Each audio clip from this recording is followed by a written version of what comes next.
So I'm sat here looking at my stream starting soon splash screen type thing,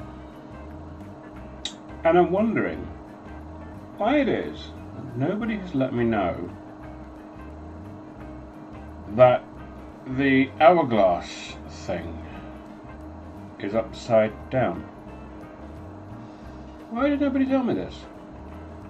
I'm going to have to change that now. Why did nobody tell me this? Why did I not notice this? Oh, well, there we go. Hello, folks. How are we doing? It's Wednesday again, as it is every week, with numbing regularity. And I'm back. Although not from outer space. I have been in a field, which kind of counts as outer space, doing my whole live roleplay thing. Well, when I say live roleplay, I've been in a field, but I ended up doing bar shifts because that's how I roll. So I didn't get a lot of role playing done, or I did an awful lot of relaxing. But what else have I been doing? I have been painting a bit. I painted a repentia whilst Paul was doing his live stream yesterday. I think she's come out quite well. And this got me thinking as I was sat waiting to click various buttons and go live and entertain you and such. I don't actually want to paint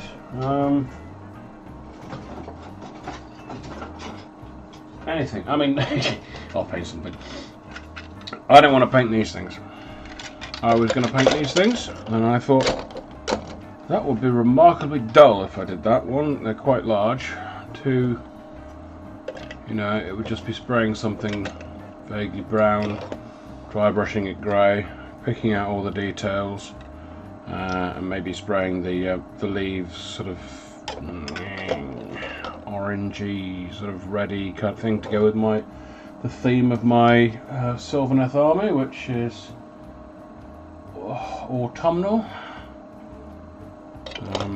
as witnessed by this. Well, she doesn't actually exist anymore. She used to be a branch wraith, but that's vaguely the theme for my Sylvaneth.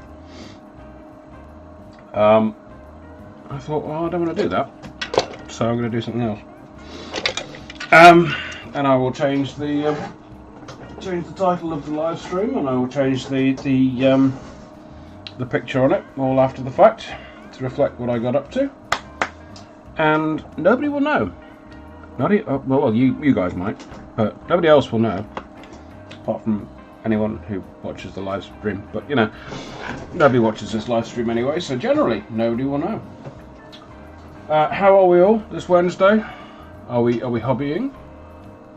I remember, Joe, last night you said you had your hobby mojo back, which is good. I have been printing stuff on my printing thing, and I'm very nearly complete with this beast, which is a Baneblade Walker from I want to say Maker's Cult. Yeah, Maker's Cult, I think. So that's the thing that will be painted eventually. And just to give you an idea of scale, where's my little guardsman? There's my little guardsman.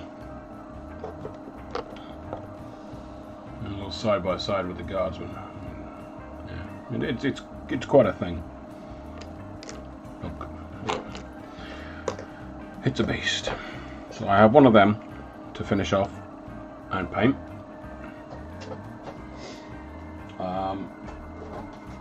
I also have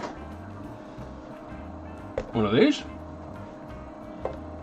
which is, we'll see if you can guess actually.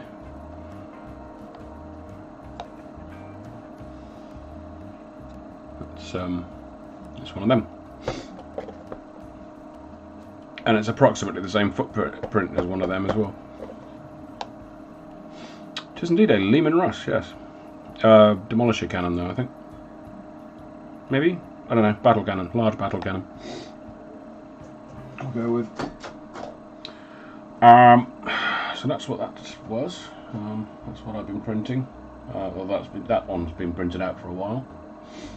And I thought, well, what's inspiring me lately? And now I found myself unusually inspired by this sister of the Argent Shroud. Because a while ago I did a Canoness of the Argent Shroud, and I thought, well, she came out rather well. So that's what I'm going to do.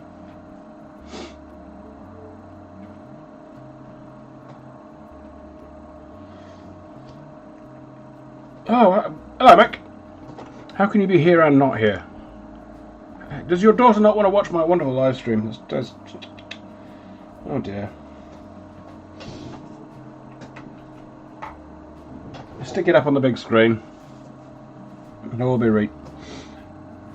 Right, so what I'm going to do, instead of trees, is I'm going to paint sisters. But not just any sisters. Oh no. I am going to paint, because I was going kind of not that grimdark with the sisters. That was going to be my general vibe for the Battle Sisters and what have you. And then I painted this, and I thought, well, the very concept of the Repentia is grimdark, and there's no getting away from that. So they're kind of leaning in a grimdark direction. And, I mean, that garter she's wearing, that's actually a thing in branches of the Catholic Church. It's all very wrong, very, very wrong. So I think for the penitents and the Repentia and the penitent engines and the archiflagellants and things. Thank you, Mick. Thank you very much. You can be late again.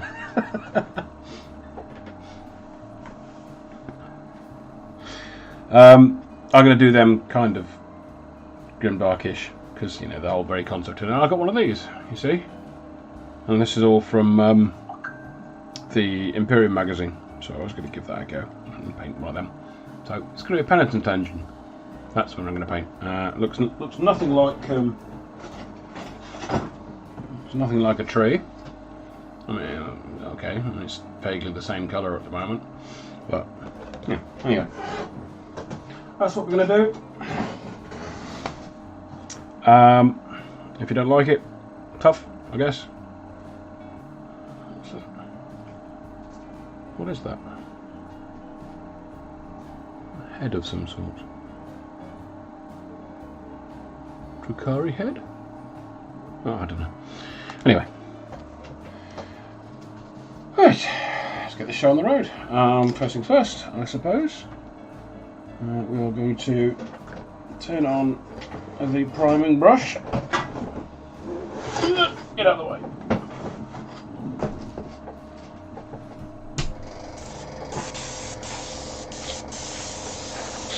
Give the desk a bit of a whatever that was. Verify it's kind of working. It is kind of working.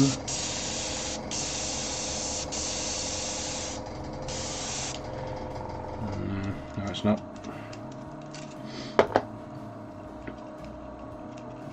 There we go.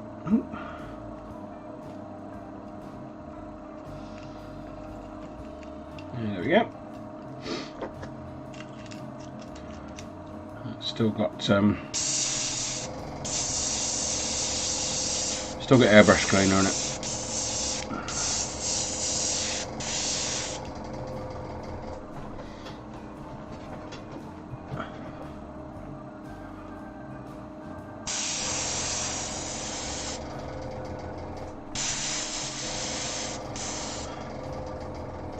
You could just have the proper grim dark units be grim and dark and keep the rest very clean and holy even. Yeah, that was kind of the idea.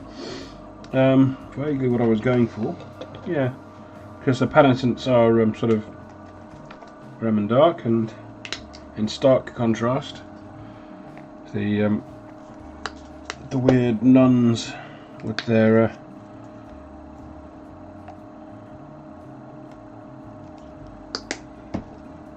various fanatical fetishes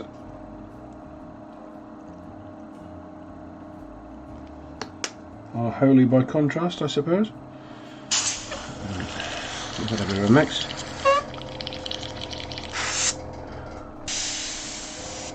Hey Jamie. For those late to the party, this is not a tree.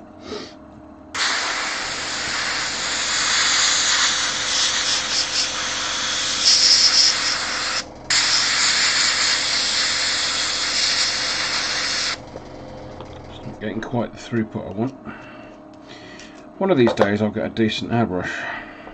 One of these days. Right, okay. Put that to one side. Move them out of the way because I don't want them getting sprayed.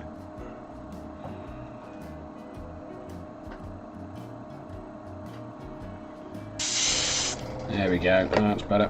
Better coverage. Yep.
Yeah, Jamie, the trees just weren't doing it for me, so I decided to do something else that was kind of doing it for me.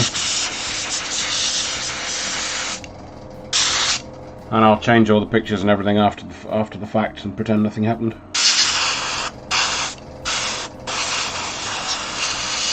To reinvent history.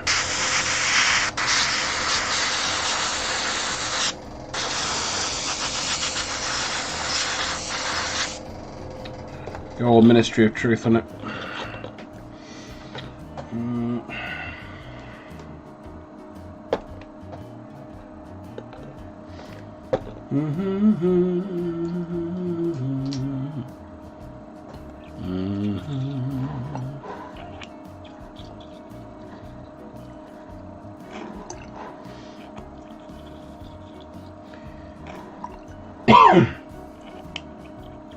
Do apologise if what I'm having is nothing like what you're listening to on the music, because I can't actually hear the music.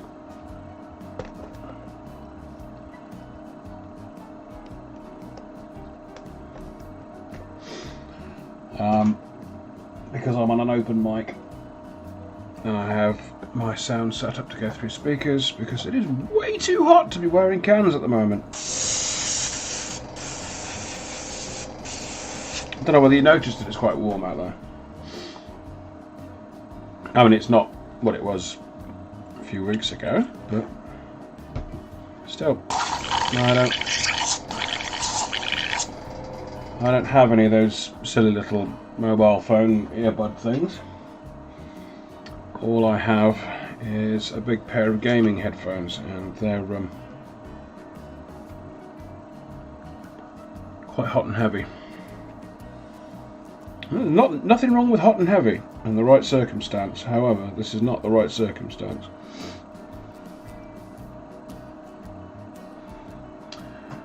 Moog's glass is nearly half full. I suppose it is, yeah.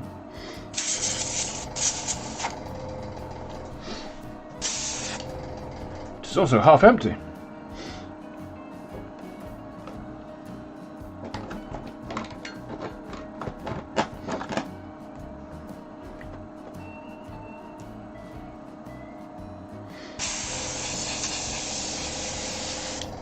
Or, if you're an engineer, the glass is too big.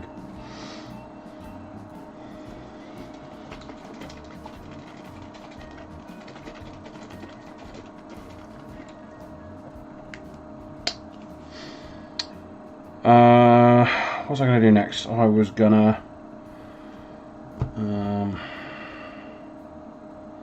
yeah, I wouldn't ordinarily do this, but I'm going to, because there's an awful lot of metal on this. But I want to try something first, and there's going to be some white on there as well. As I'm going to hit this up with a zenithal.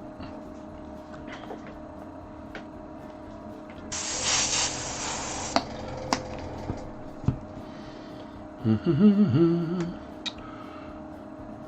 you're unaware of what a zenithal is, you are simulating the fall of light on the model with a light colour in the airbrush over a dark base coat,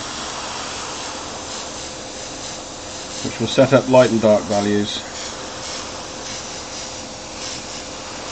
and lets you see what you're doing.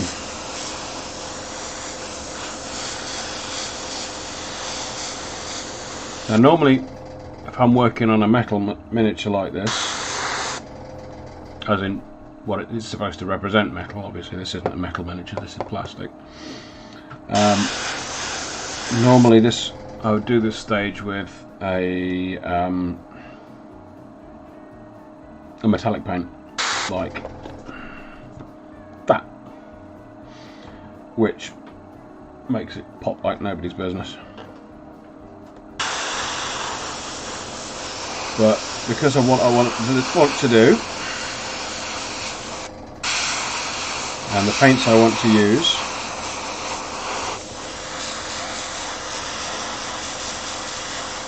a grey one is much more useful to me at the moment.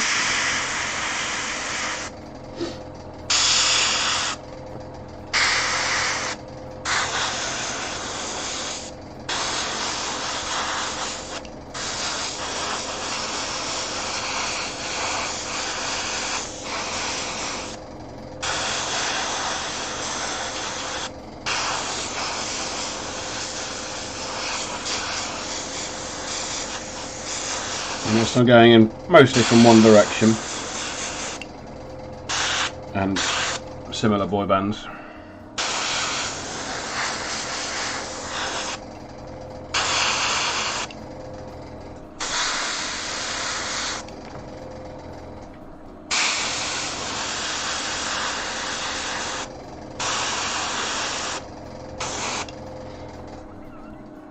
And you can see all the light and all the shadow, and you can now see what's going on.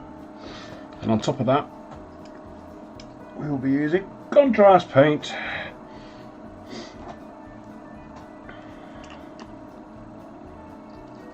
Once I've cleaned the airbrush out,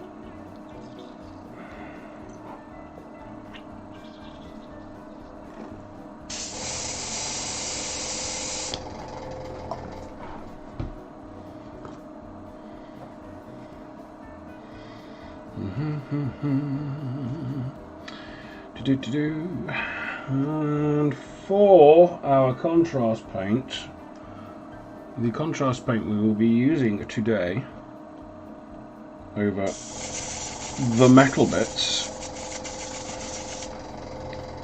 is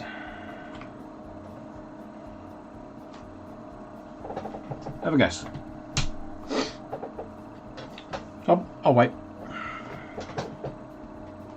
Sit and have a few sips of coffee. Let you have your guess. What contrast paint would you use under metal?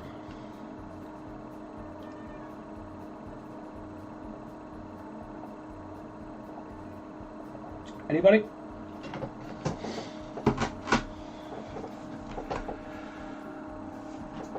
Oh, interaction. That's what we like.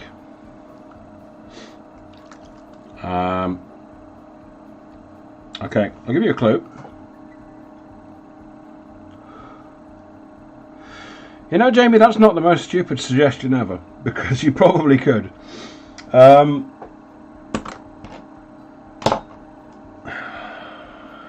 No, what we're going to use is, if I can find it.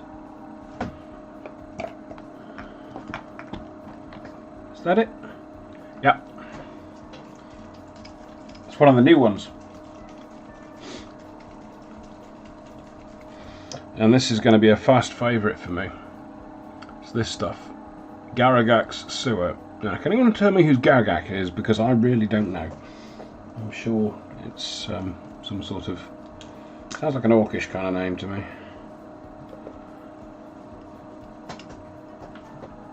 I surely don't know who it is.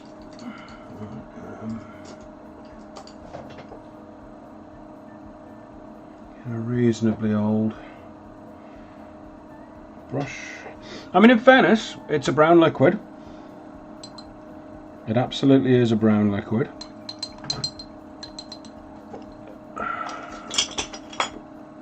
Yeah, let's use that. Really ought to give these a clean at some point.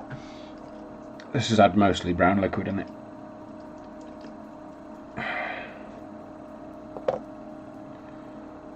Let's scoop a bit of that out.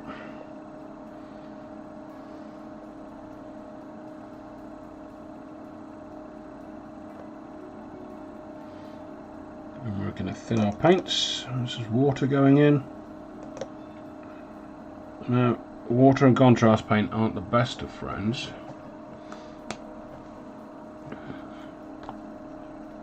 But they get on well enough for the purposes.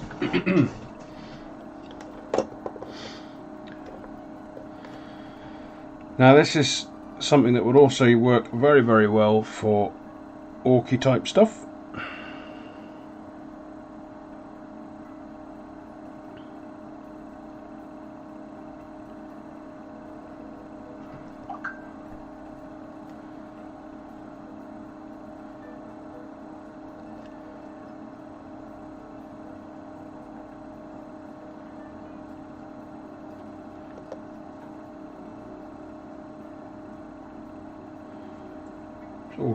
Orky type metal stuff, kind of grimdark from the get-go.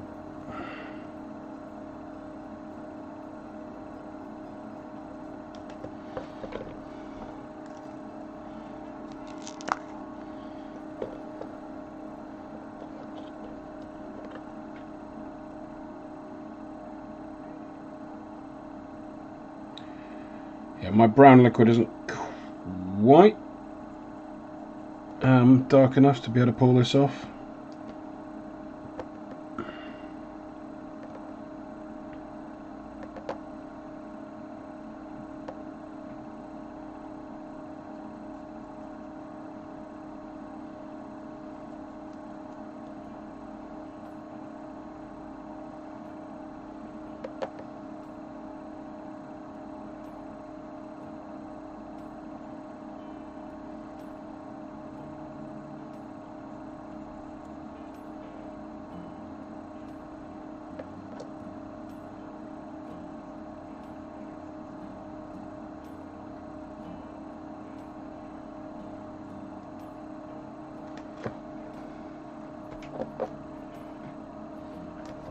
I mean,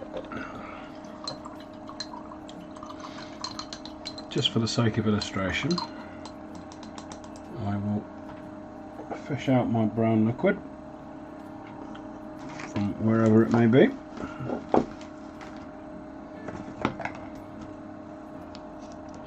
Do a little demonstration.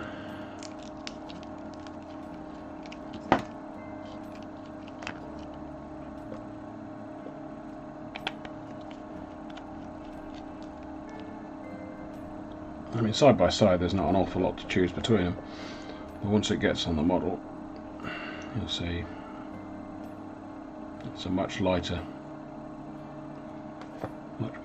finish.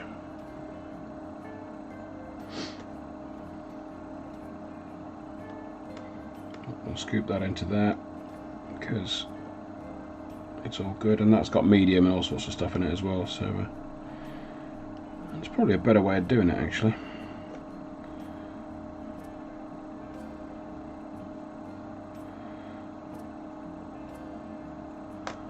could so have used that instead of water.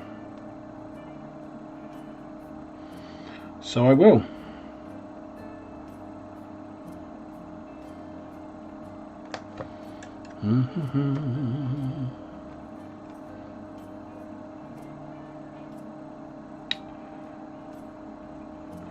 For those of you not watching this live, you have the benefit of being able to skip past this bit.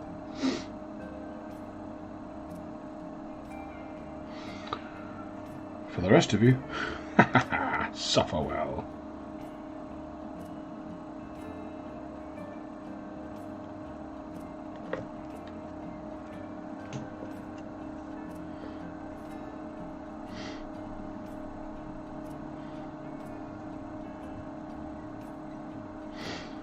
So yeah, my quote-unquote holiday over the weekend, long weekend. I came back from pretty much needing a holiday. I haven't done bar shifts for many years, and there's a reason I stopped doing them. And I rediscovered that reason. Although not quite exactly the same reason.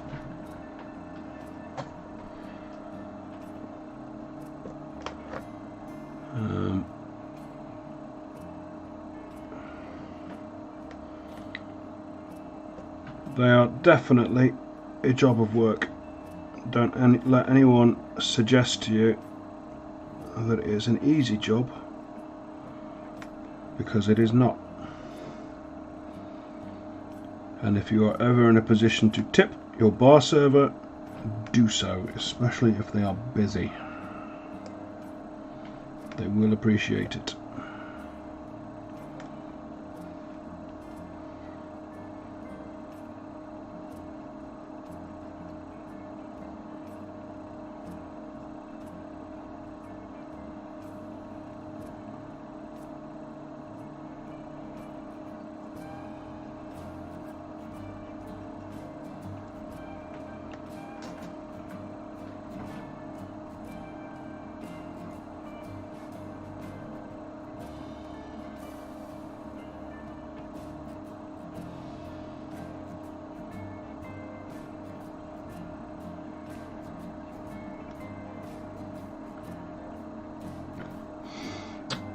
I've had quite a varied employment history now I think about it.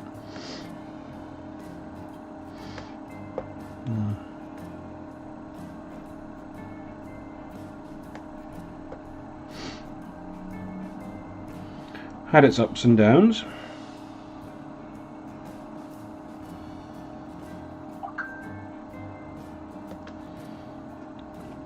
But, gotta say, working in a bar is not something I will ever go back to.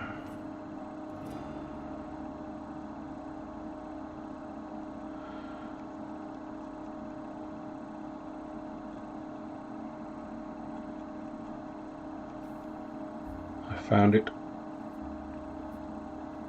completely impossible to plan a life around bar hours.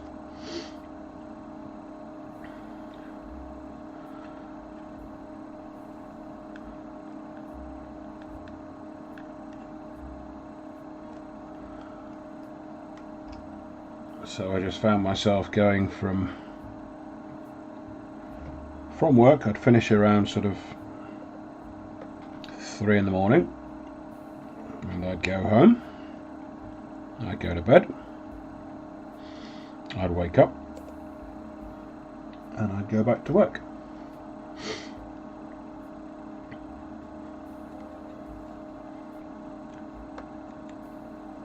And that was it. I couldn't, because of the shift pattern I was working, I couldn't plan any kind of social activities with my friends, so a lot of my friendships fell by the wayside, and that was my existence. I'm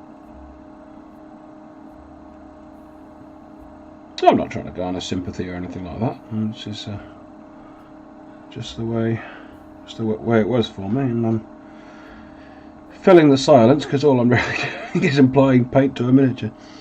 But yeah, it's a grueling and frequently thankless job being bar staff.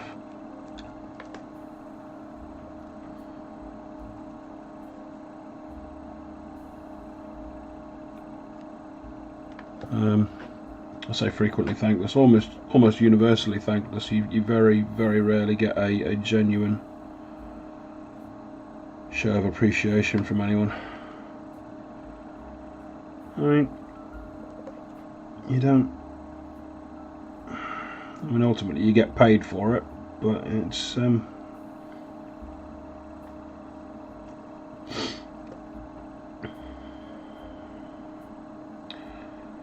something very human about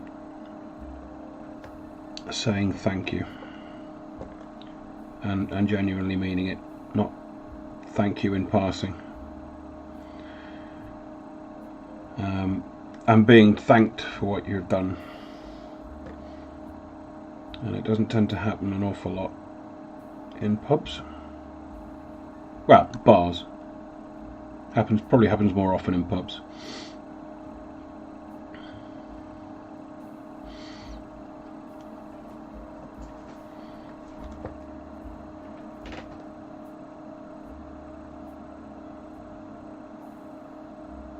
Looks like some wood texture on there. It's interesting.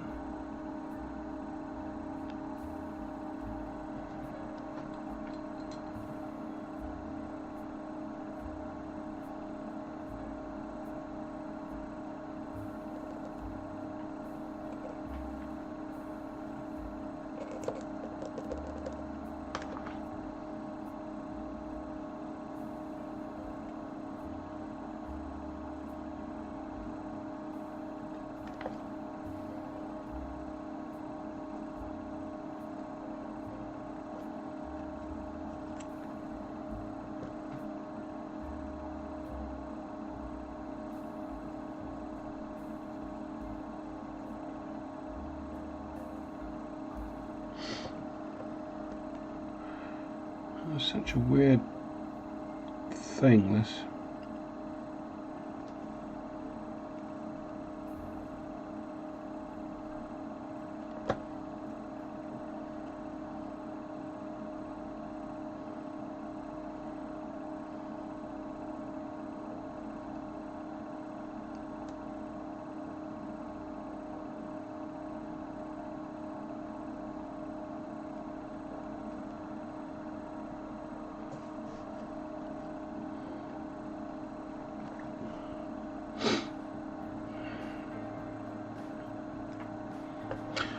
Yeah, we've got the internet, but it's not the same, is it? It really isn't the same.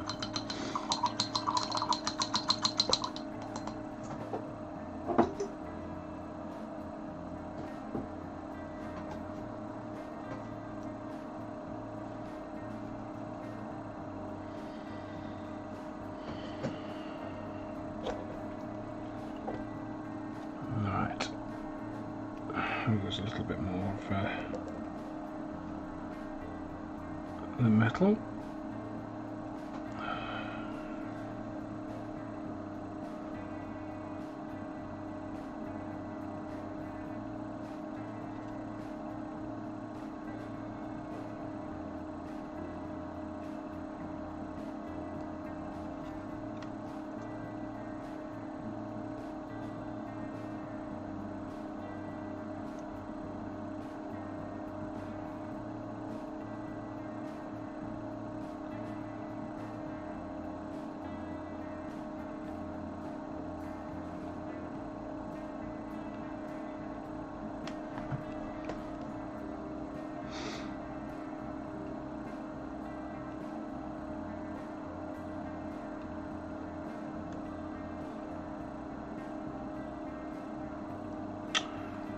I guess we make of it what we can, but like I say, it's not something I'd ever choose to go back to.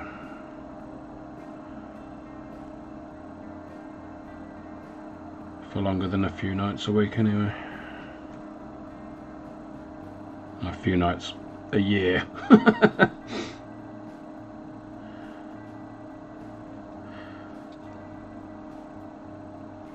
I went back into it in the field at the LARP event to help a friend out, so I don't really begrudge it. I just don't want to end up in the situation where that's what I'm doing. all the time.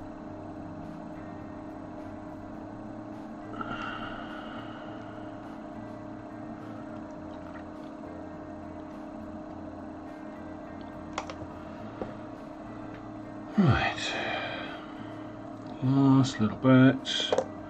Stick some of this on his trousers because trousers.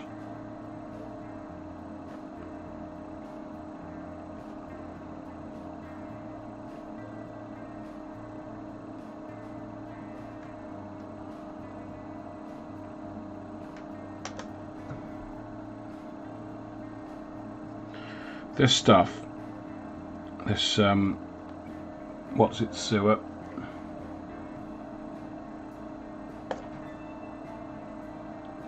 Rust effect last time. You're going to have to narrow it down. Which last time? I mean, there's a number of products I use.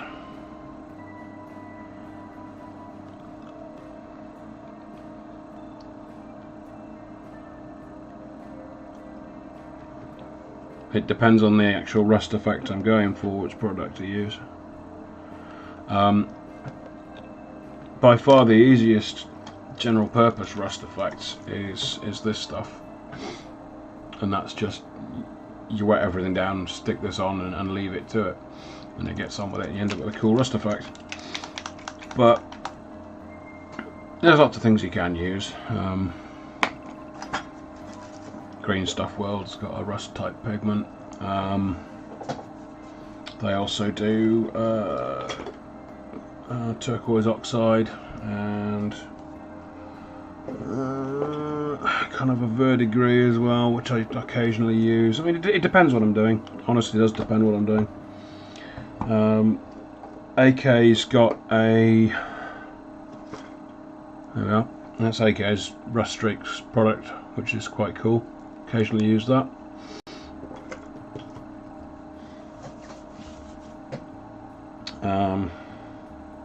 Yeah, Army Painter's got this thing, which I don't generally use. It's a little bit more, it needs a damn good shaking. It's a little bit more like Games Workshop's Riser Rust, which I also rarely use. Is that it? Is that Riser Rust? Yeah, that stuff. I don't really use this very often. It's a little bit too bright orange. Right, okay. Now over that grey. Are we dry? Quite nearly dry yet? Nearly dry.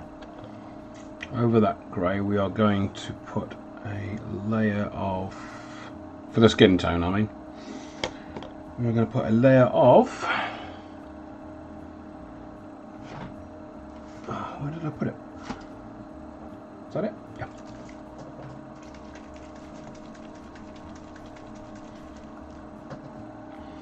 Black and flash shade.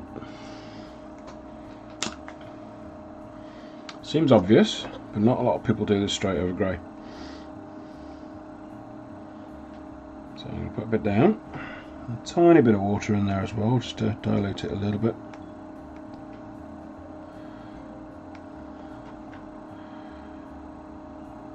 And that just goes straight over the grey.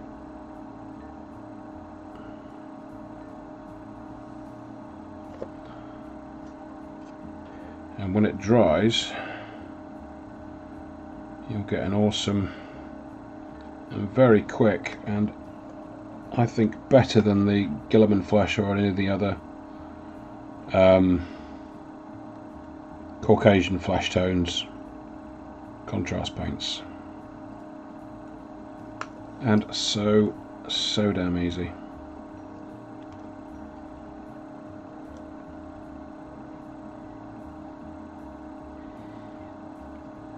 When it's dry, we're going to go over another product as well, another Games Workshop product, another recent Games Workshop product, because there's all sorts of little cuts and lesions and all sorts of stuff like that.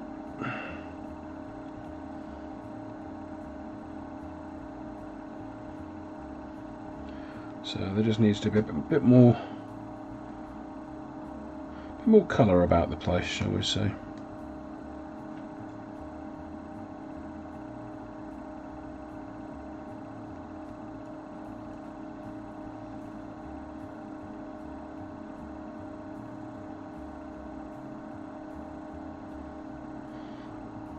I mean, there you go. Reichel flesh shade, straight over grey. Who'd have thought it?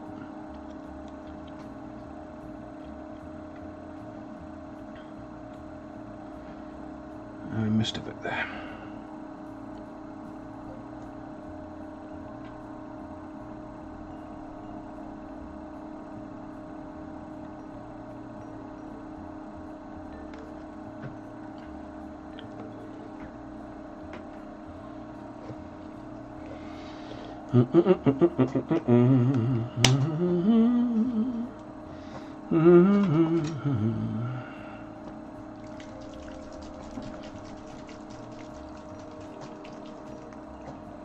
Let's void the brush a bit,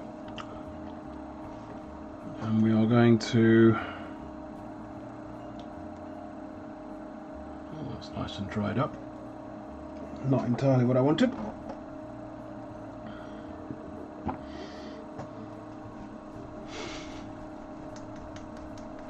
Let's use this instead. This is Corax White, because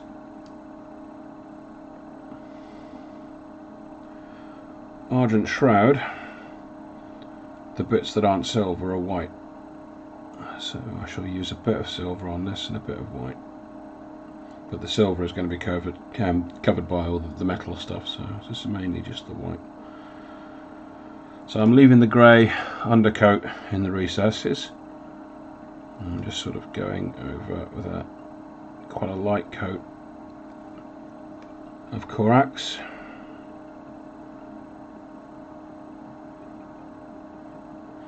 But not too even, because this is it adds interest and texture.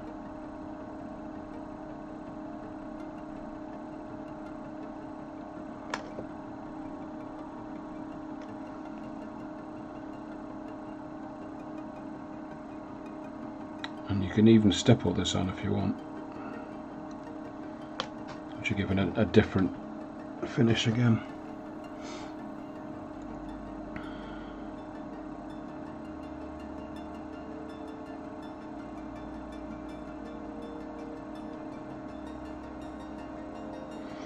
Now, where possible, when you're painting grimdark, you want to avoid clean lines. So if you stipple, and particularly edge highlighting, if you do a clean line, it doesn't look quite as good as if you sort of break it up and give it a sort of a battered look.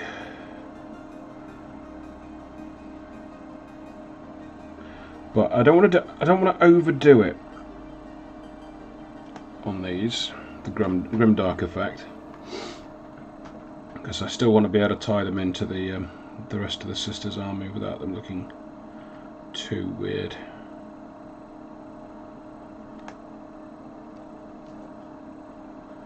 And too different. So I'm concentrating this almost like a highlight in the raised areas.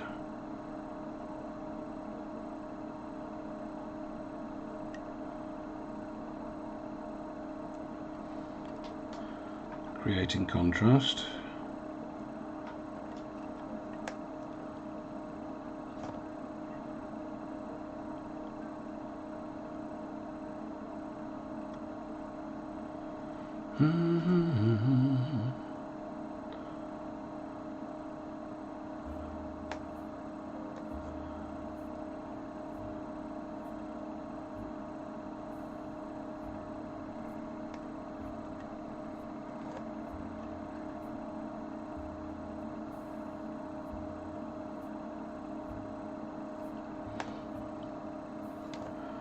So what are you painting at the moment, Joe, if you've got your mojo back, or are you not? Are you just watching me?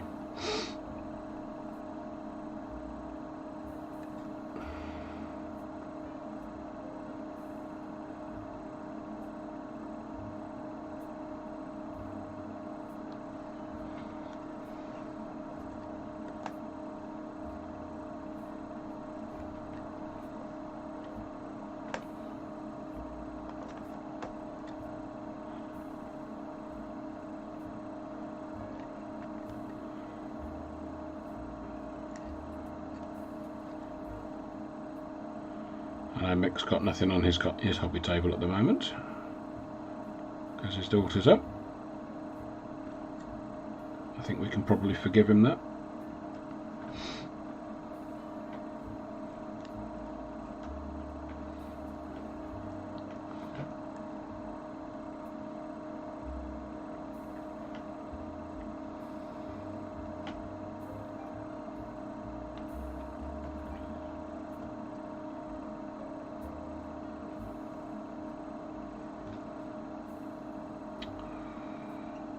All those syringes and things in the back for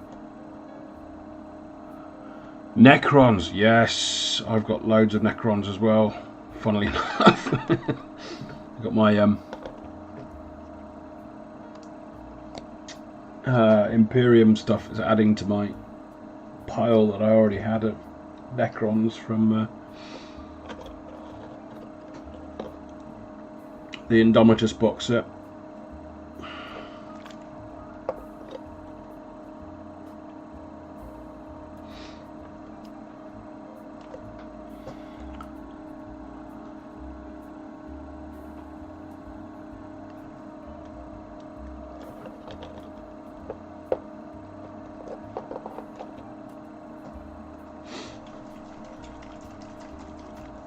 So at some point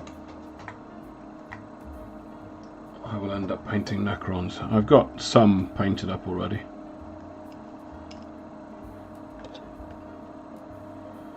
Right, this is Soulblight Grey, which is one of the new shades. And we're just going to douse this over the Corax White. And it will run into all the recesses. I must say I'm kind of a fan of the new formulation for the new shades. I think it works well with them being almost like a thin contrast paint, and they do kind of go where you need them to. I know a lot of people particularly use Nuln oil and things for tinting and what have you. Like, I mean, which isn't something that works so well with the new formulation, or so I've heard. I've not got the new formulation Nuln oil, but I think for what you gain in functionality with the new formulation, I think that's probably a worthy sacrifice.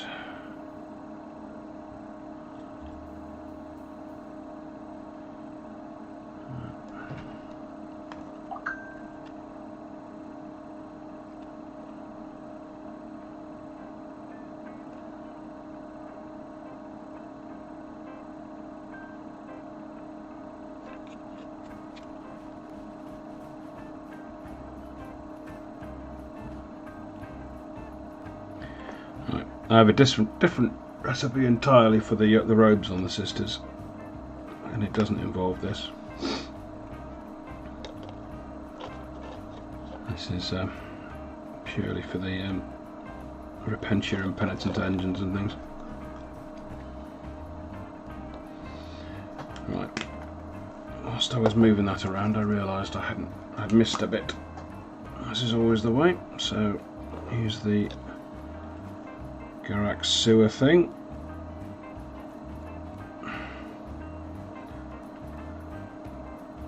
Do we know who Garagak is now? Has anyone looked that up yet?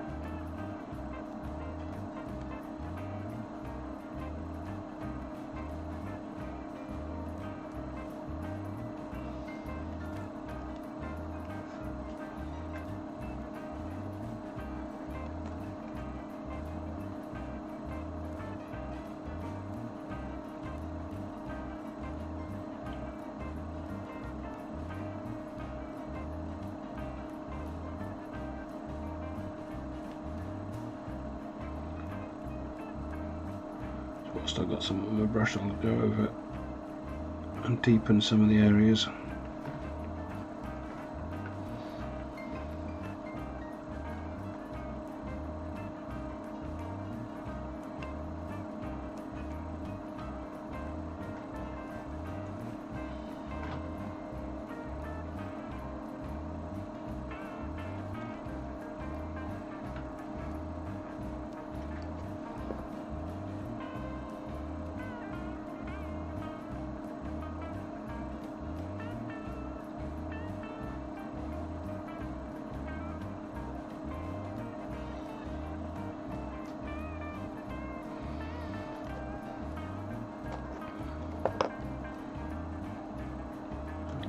realise I've got a lot of cables back here that probably could do with a general coating of grime.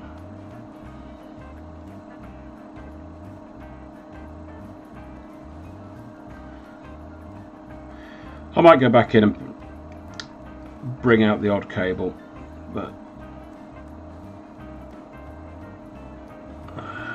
as is the way with a lot of Games Workshop miniatures these days, there's just detail for days and you just go mad trying to paint it all.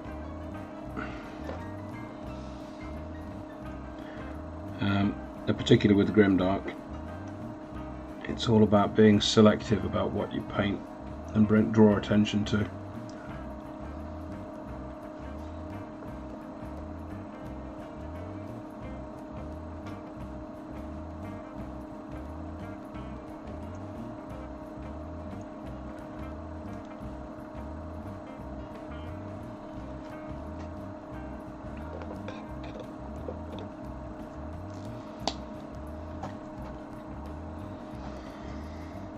Right, now the other side of Argent Shroud, the bit that isn't white or silver, is red. And the best red that Games Workshop do, hands down, is Flesh Terrors. For a deep blood red. So that's what we're going to use. A little bit of water in there as well, just to dilute it down again a bit. You don't really need to dilute this, or many of the contrast paints actually, but for the effect I want, it's helpful. Just run that into the what looked like a woody effect around the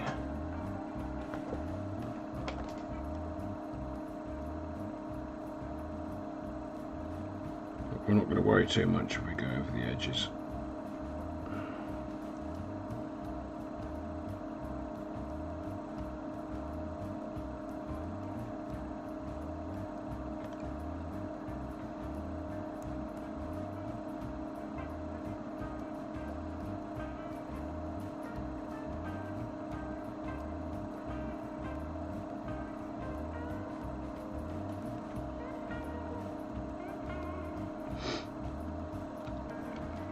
So there we go, I've painted some wood, alright, there's your tree.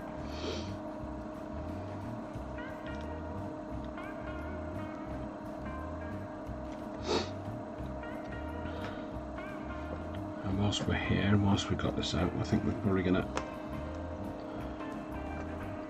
add some colour and interest to some of these syringes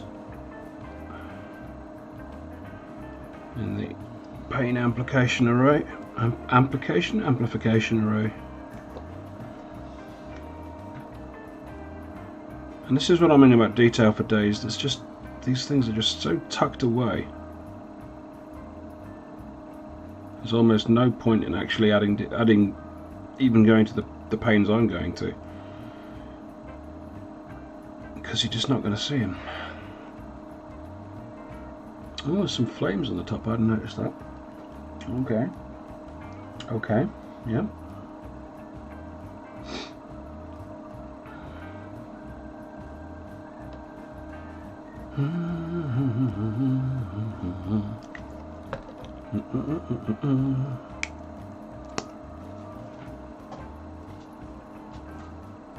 Okay.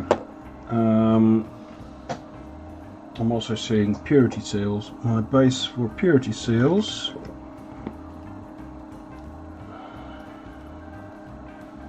This is why I hate these blimmin'.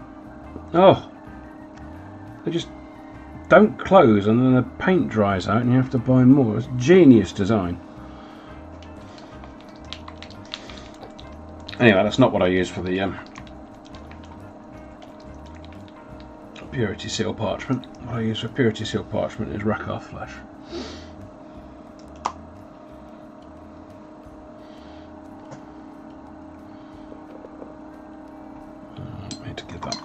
good old clean first, otherwise my purity seal parchment's going to look a lot more pink than it's supposed to, even for rack-off flesh.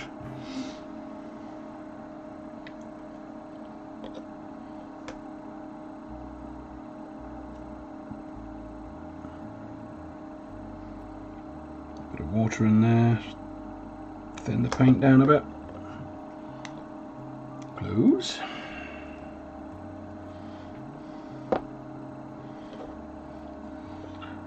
And play Hunt the Purity Seal. There's one.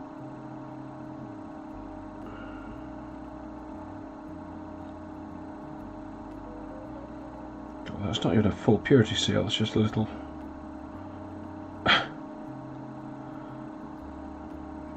fragment of one. And there's one.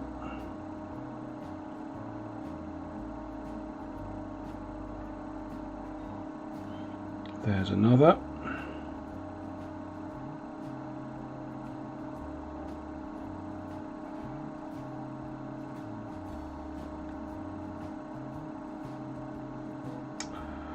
I don't know what the criteria is. Criteria are, I suppose, more correctly, for ending up in one of these things. Because the Sisters of Battle are generally fairly unforgiving of heretics. So I'm just going to stick a bit of rack-off flesh over the top of this, just to bring out some of the highlights and increase that sort of flesh tone. So I don't know why you would end up on one of these rather than burnt to a crisp. Seems to be the usual way of dealing with heretics. I mean, I'm guessing you must be fairly important to be considered for a Penitent engine, as opposed to just death. I mean, I don't know whether the idea is that this is just a death sentence, or whether you can actually, once you've done your penance on the engine, whether you can be allowed to re-enter society with a clear conscience. I just don't know.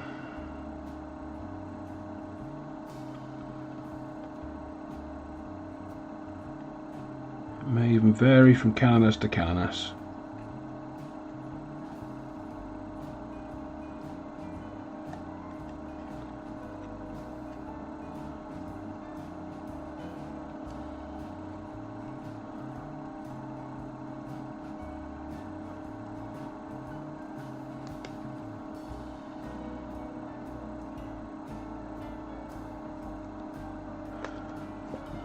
So that's just a light going over the top of the rack-off flesh.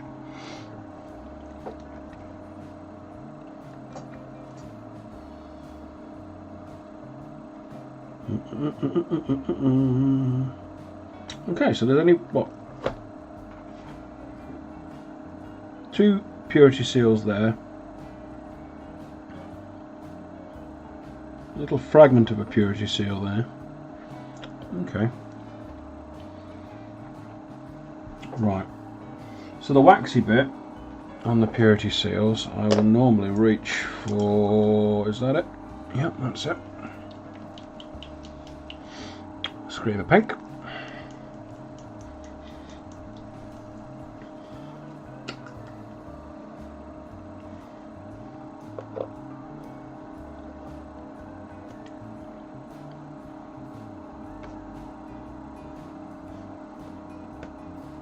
Let's get some of that out. Dollop of water in there.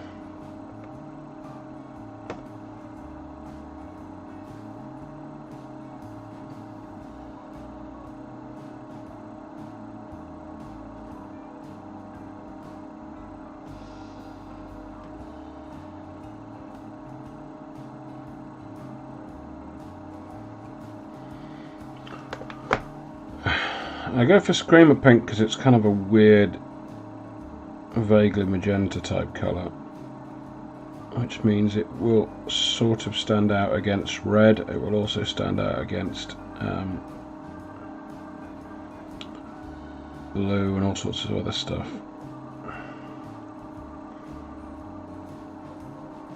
and it saves you from using weird seal colours like green. I've seen used for blood angels and the like. Green purity seals, it just doesn't look right. So we'll use this.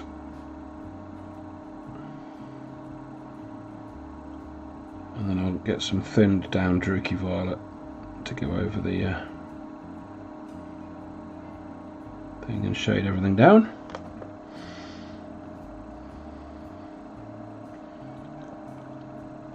There's a little screen there, didn't notice that.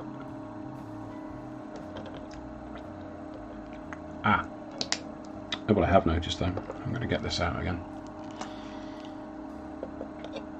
That's Promethium tanks. So they're going to get a coat of red because Promethium tanks red.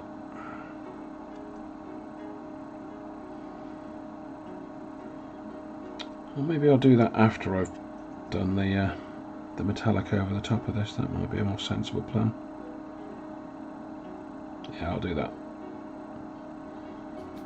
Just finish off that little bit so you get the so I remember it's there.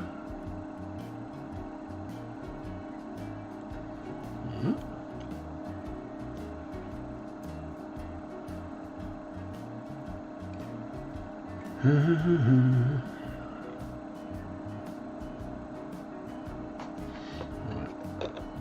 I think it is time to come back with the metallic paint now. So decent. That's probably a bit gnarly for what I need.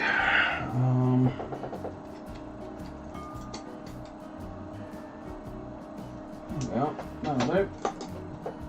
I'll keep that on hand anyway, just in case.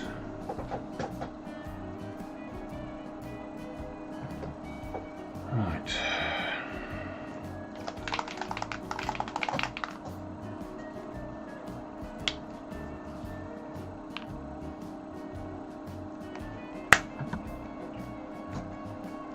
Vallejo Duraluminium. Load up the brush, wipe off most of it, and we're just going to drag this over the metallic bits.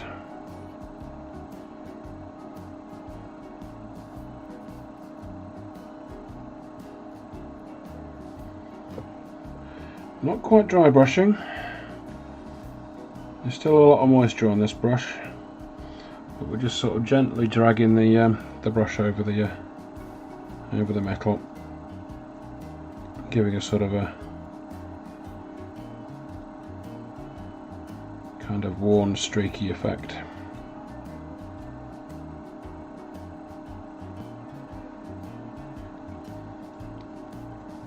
And you might possibly be able to see why I've chosen the Garagax sewer, because it just gives it that sort of, helps it retain that sort of grimy feel, because you've still got the kind of the brown still shows through underneath, and it's just, yeah, what you want.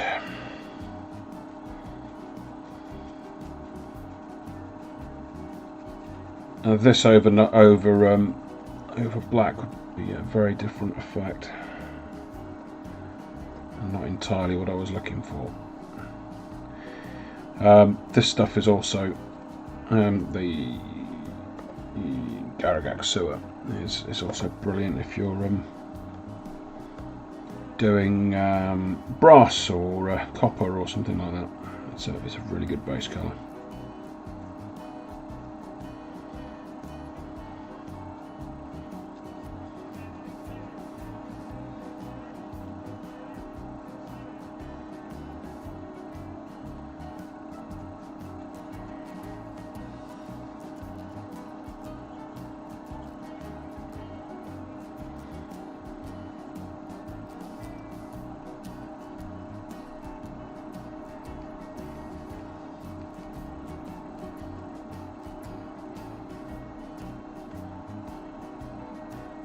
Oops.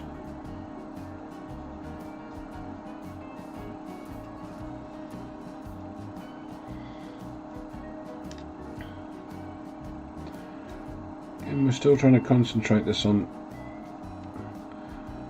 so there's more silver on the raised upper areas of the model, so you got kind of a lighter values towards the top, so more sort of downward strokes than anything else.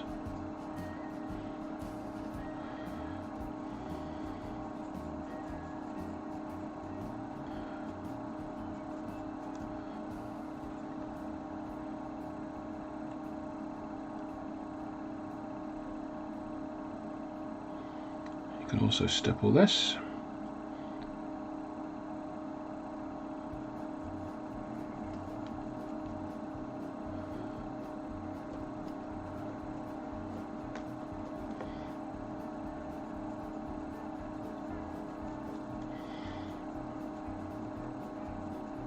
This technique could also work really well on Necrons, actually, thinking about it.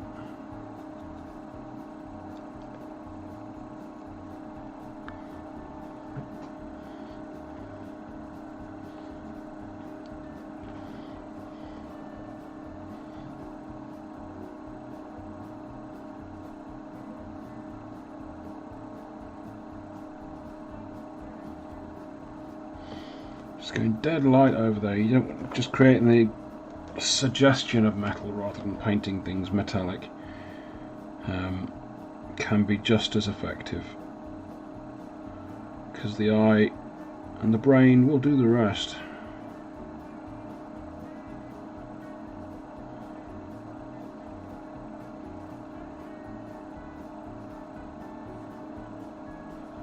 You don't need the entire thing to be metallic.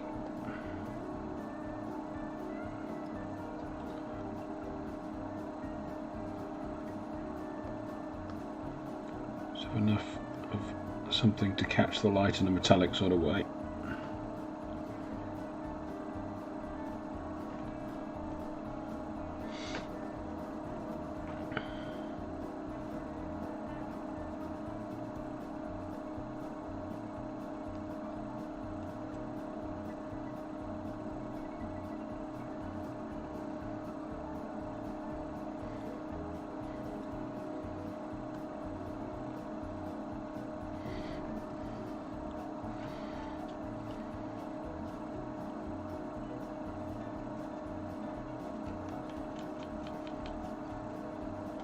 Where we are going to change tactic though is on the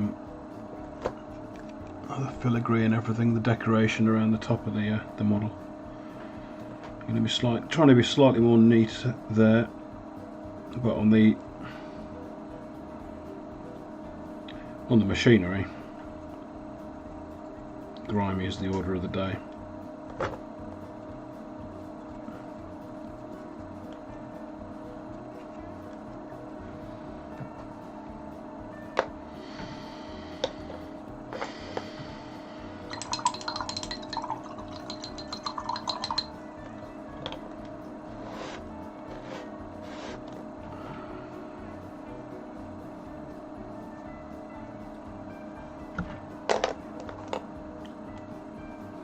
Now, why did I do that?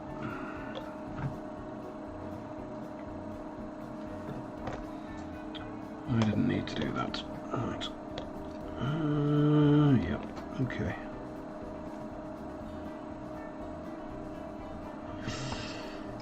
Where are we going to go with this?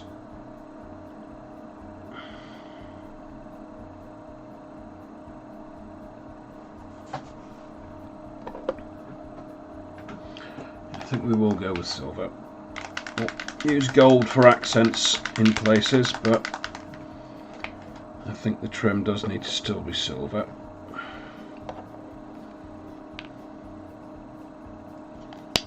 We're going to use duraluminium for it because we use duraluminium for everything.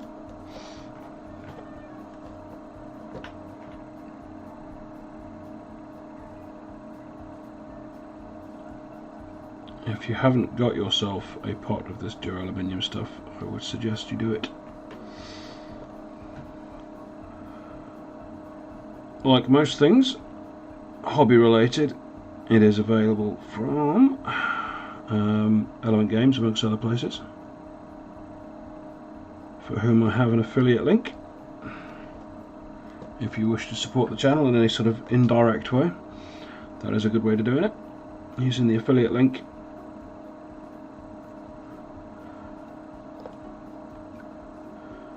No extra cost to you, but I get a little kickback.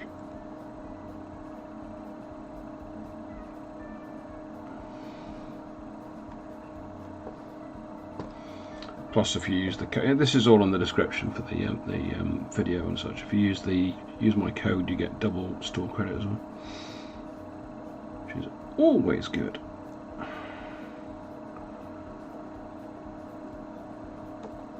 Double store credit means double prizes.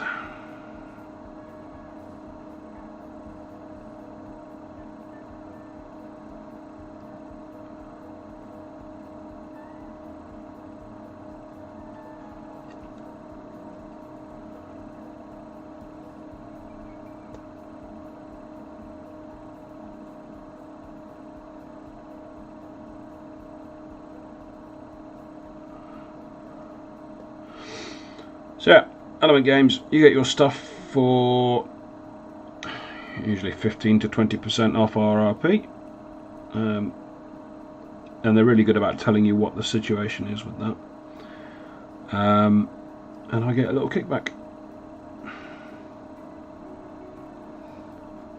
Everyone's a winner.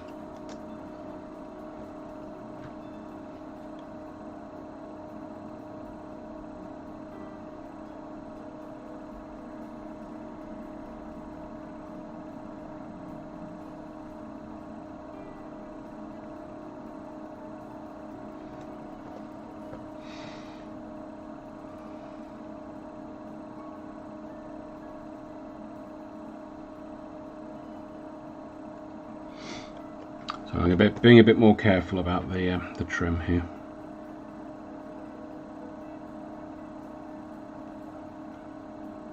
But not too careful, because I know I can cover up most sins with weathering, which is one of the advantages to painting in the grimdark style. I mean, people say you lack skill if you paint grimdark, which I think is very unfair. There is a definite skill to it.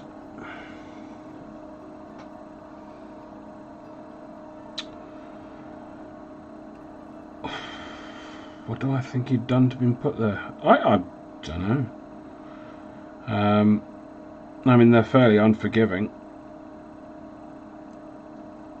He probably looked the wrong way at the wrong nun and was noticed.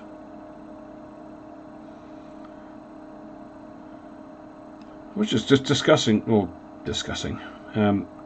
musing on the difference between someone who gets stuck in one of these things and someone who just gets incinerated on the spot. I'm guessing he was a member of the ecclesiarchy or some not just your random heretic spog.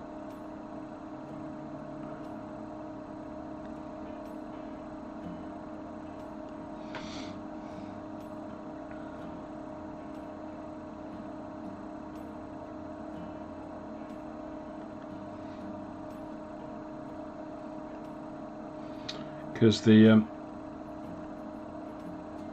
can get sisters in these things as well. I don't know whether that's is that a different thing? I honestly don't know my sisters units, but there's another version of this which has like a sarcophagus on the front, sort of Iron Maiden, and that has a Sister of Battle in it. I don't know whether that's called this is definitely a Penitent engine. I don't know what the other things are called. Mortifiers, that's it, yeah.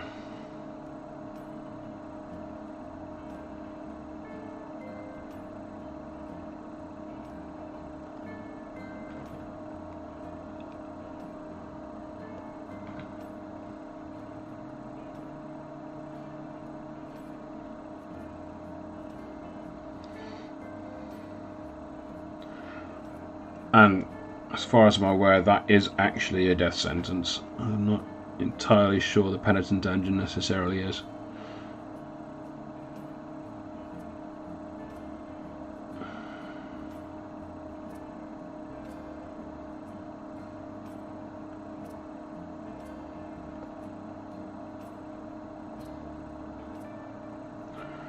the death sentence for male heretics, I suppose, would be the what are they called? Archoflagellant. Now there's a nasty concept.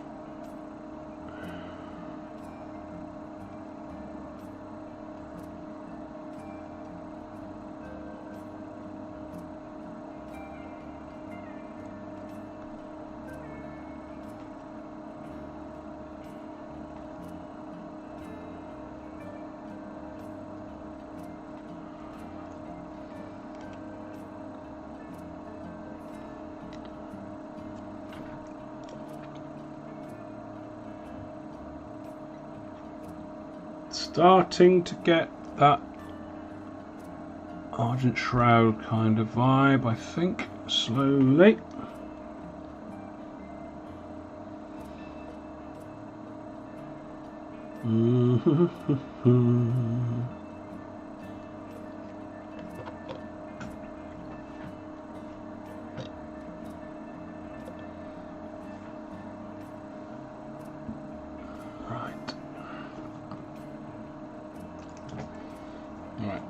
Let's try something.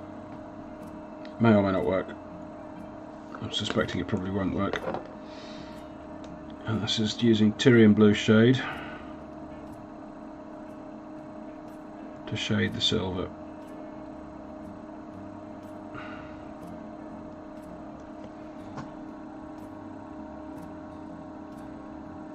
Yeah, and that kind of works, but probably not for these.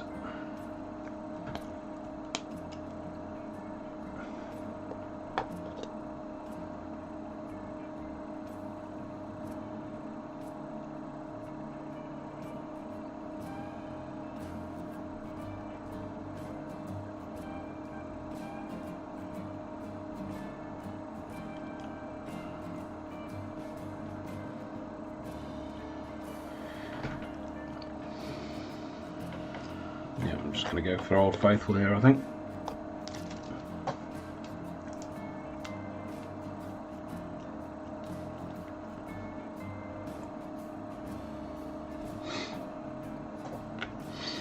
Yeah, I mean, there is something truly horrific about the pretty much everything the Adeptus Sororitas do. They're just nasty. Nasty, nasty, nasty.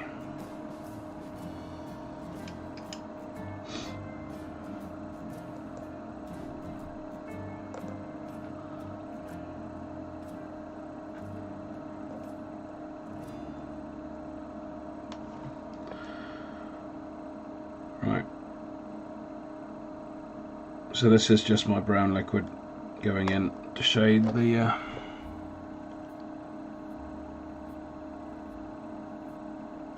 silver trim.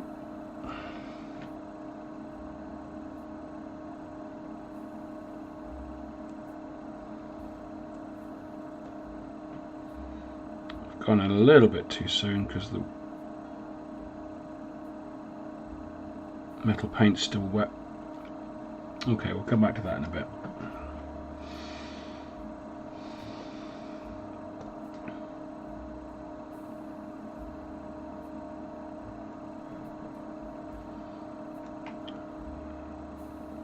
I'll just use that to get in there where I've lost a bit of the grime. Or I've been a bit too heavy with the metallic.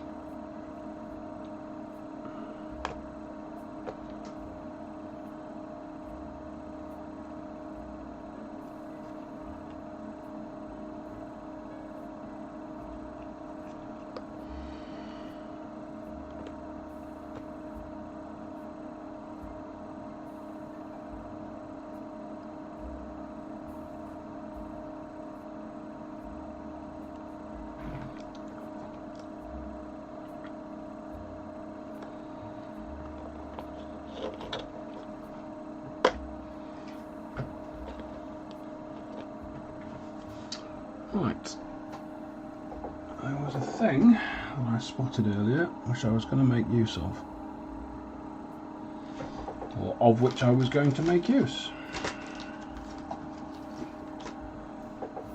So we don't end a sentence on a preposition. And that was a sponge. I'm probably going to make a bit of use of this.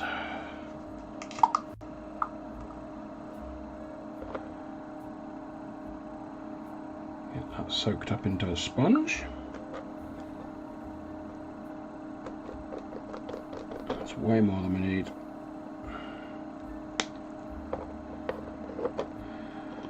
And where we've got a bit of white, just gonna dab that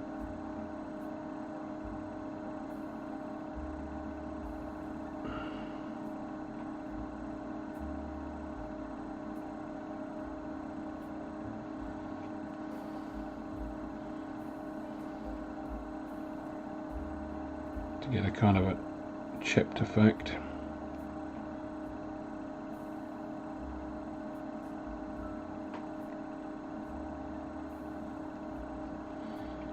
That's possibly the wrong brown to use, actually. I thought that was a bit more red than it actually is. I think we're going to resort to type and reach for the Rhinox.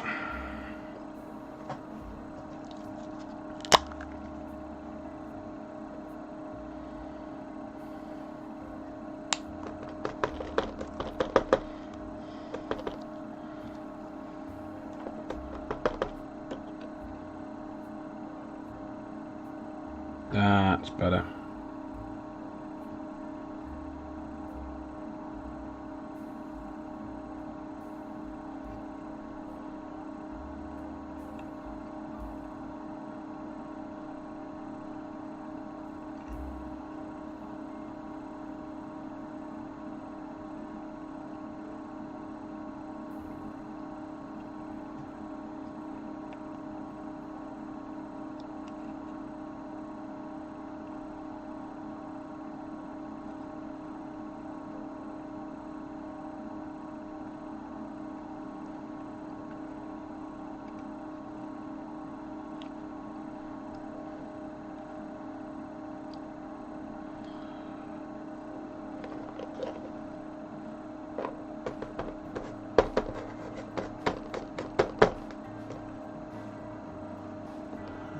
Another spot of this.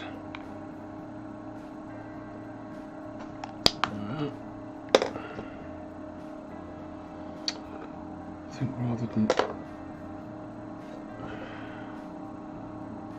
let's give dabbing it on a go, but I think I might actually forego the dabbing and go straight for the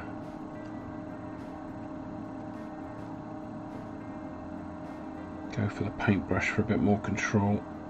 Yeah, I think so. But what we're doing here is we've gone over with the Rhinox, stippling on chips and things, and we're just going over with a bit of metallic for where that chipping has actually. The Rhinox gives the impression of rust and corroded metal. And this over the top just gives a little sense of fresh chipping, which is kind of hard to pick up on the camera.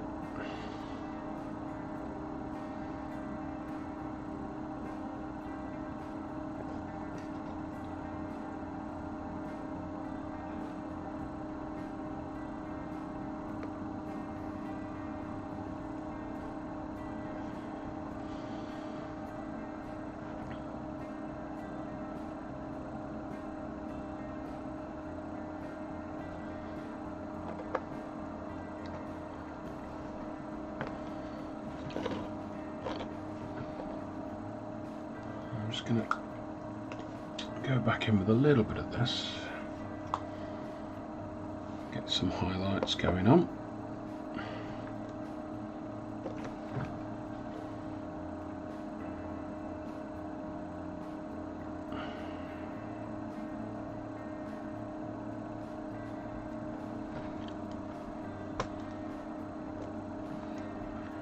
And where we've got something dark, if we can just throw in a little bit of light near it, what it does is it gives the effect of deepening that chip.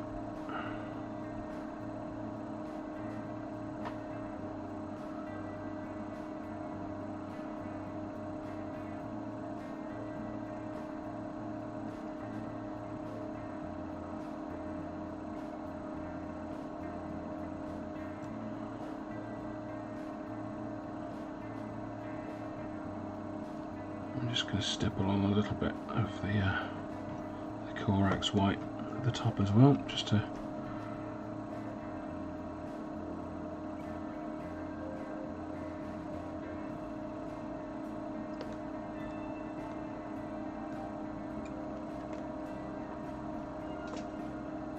there's all sorts of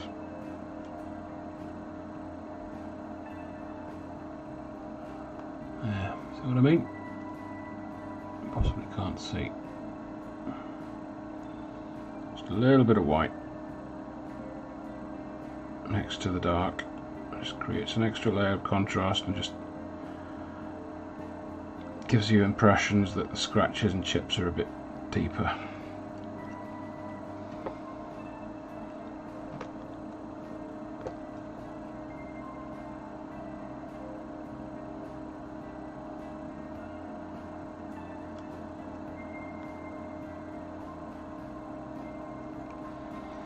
And this works on space marines and all sorts of stuff.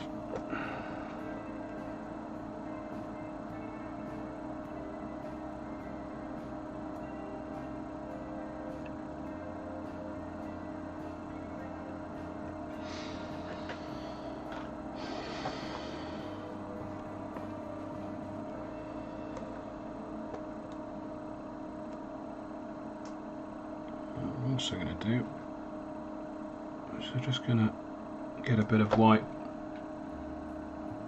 on the dude and the very upper areas of him, just to give him a bit more of a pallid complexion.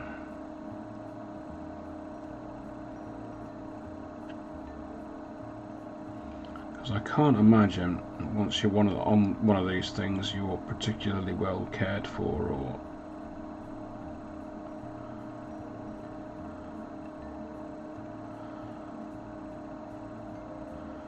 particularly well fed.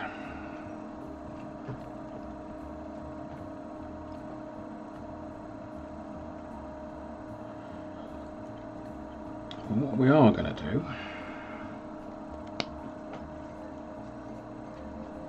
is we are going to reach for one of the other new shade paints, because as I mentioned earlier, he's got a load of scars and welts and lesions and all sorts of stuff all over his body. So we're just going to go in there. Actually, there's one. And we're just going to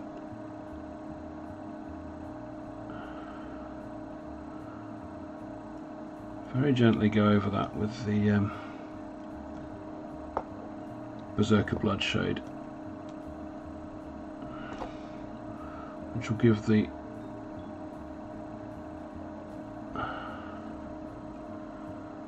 scar a kind of almost an infected feel. And you can also go around the edges of the collar and around the edges of the shackles and things, to give the impression that the skin around there is getting towards the raw side.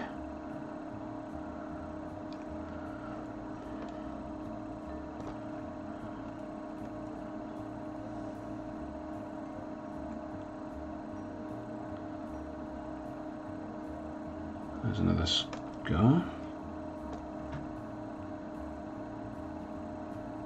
And another scar.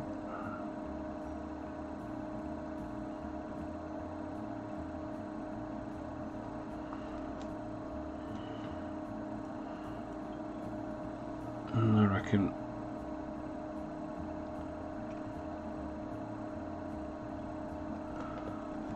around his face He's probably not having an awful lot of fun under that visor, so I reckon it's probably entirely in keeping to run some of this around the underside of that.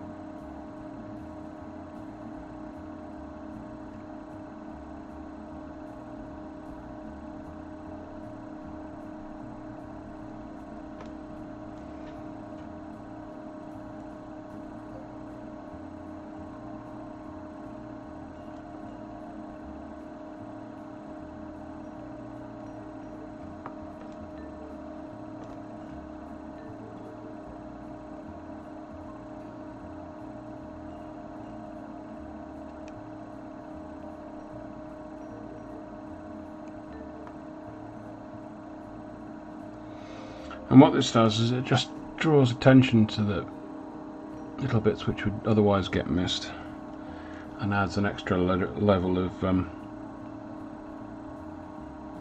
gore and grimdark to it without going over the top. Because the other option would be to get the blood for the blood god out, but that, you know, that wouldn't be right. I mean, these are scars and lesions and things. They're not open sores. They're not necessarily wounds. They're just red raw skin.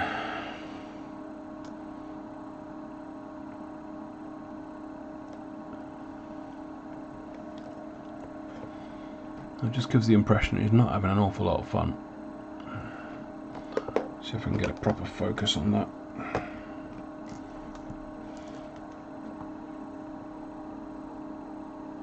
Yeah, there you go. That's Berserker Bloodshade for you.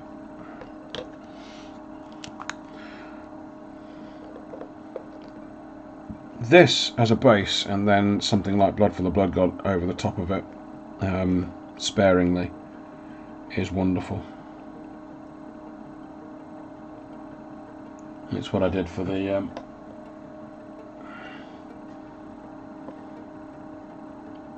blood running down the Repentia's leg there. Only I don't use Blood for the Blood God, I use the Green Stuff World equivalent, which I can't see at the moment.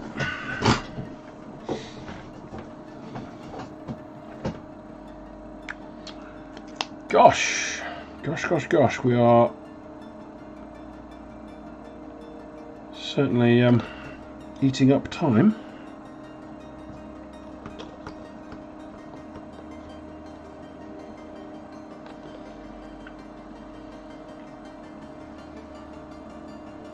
I think what I'm going to do now is I'm going to do what I did earlier and go over those Prometheum tanks just to get the colour on them.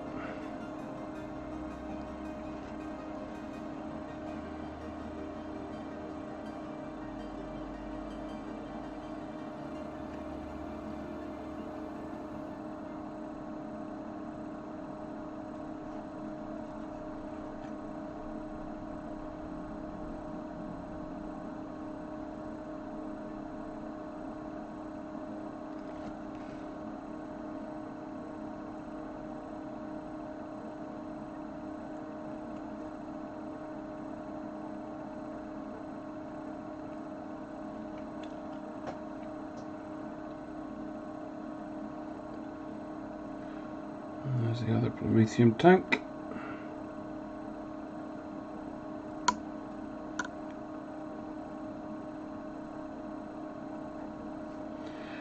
That's what I did there when I messed up, is I just got the fingers straight in there and just wiped it away. Which is something you can get away with when you're painting on top of metallics. Not quite so much when you're painting on top of white and things like that, but it's certainly worth a go.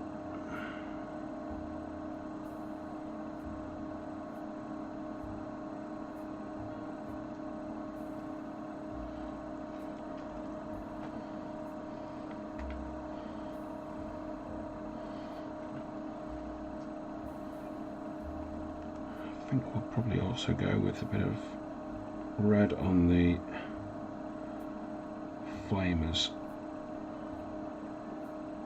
flamer casings.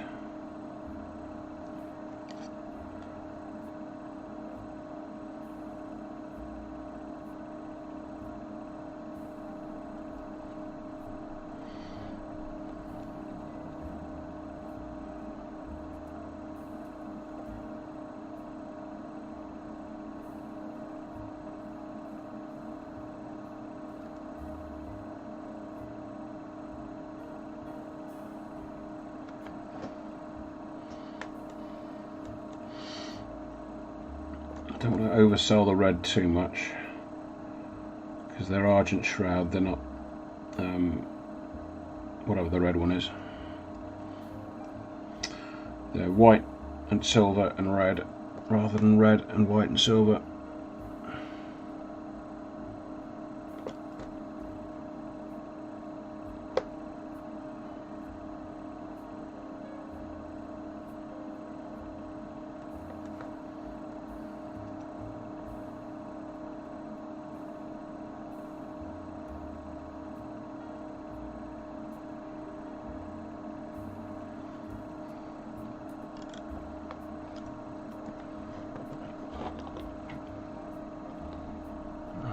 Now we really are going to make use of some of this. I don't want to start rushing, but I'm aware of the time. Got about 20 minutes left. I'm going to try and get some oils and things in here. Probably not going to do the flames on the thing this session.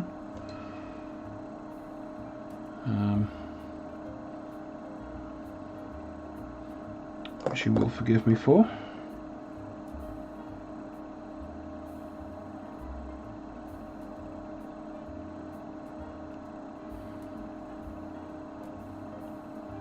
But I will definitely put the finished article up on Instagram when I'm done with it.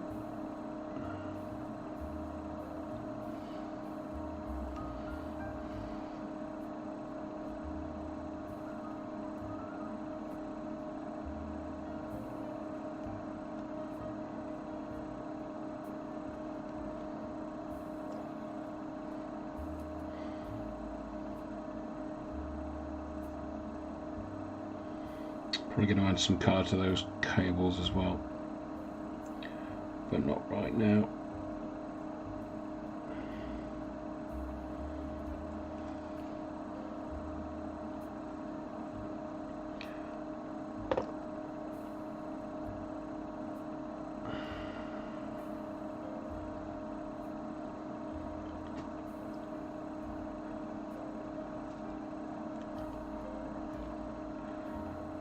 I think my general philosophy with these streams is to try and get something that, maybe with the exception of the basing or what have you, can be put on a field, on a battlefield, and will look good, rather than all whistles and bells things, because you know, it's 2 hours. It's not that long in the general scheme of things to get a miniature painted to a properly decent standard. I mean, this isn't anywhere close to properly decent, but I'm hoping you will agree that it certainly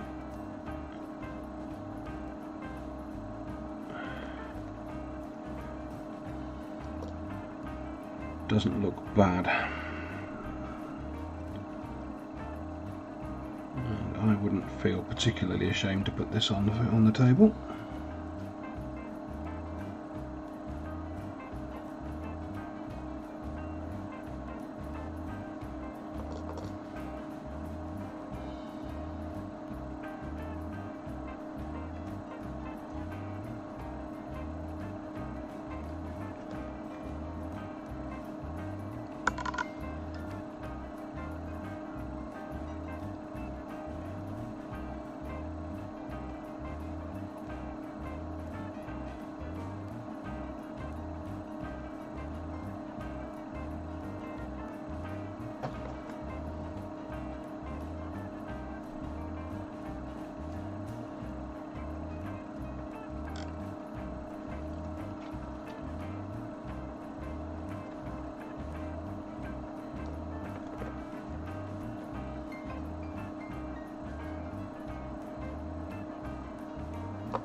So I don't know what you guys are listening to at the moment, but in my head I have a head full of sea shanties for reasons I can never fully explain. That's just generally how my brain works.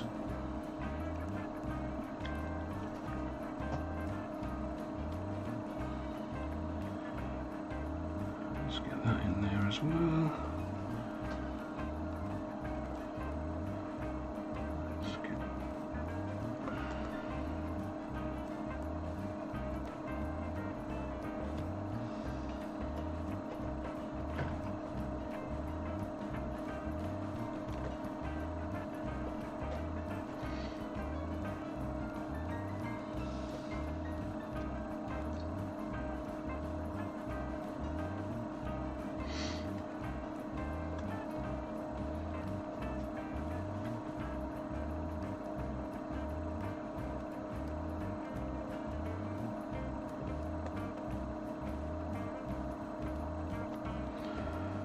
My head is currently playing through the Stan Rogers back catalogue at the moment, which I suppose is the only catalogue there is, seeing as he's very dead.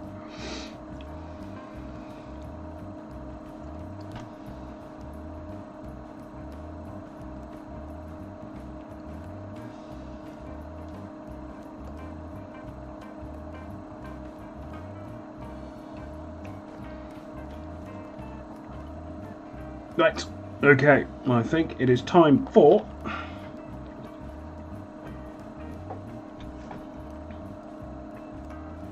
nearly time for. Let's get some.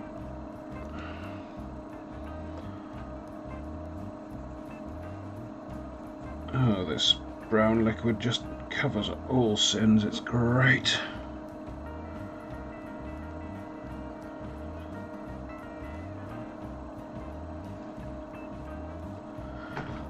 If you haven't made yourself any, do so. It is incredible.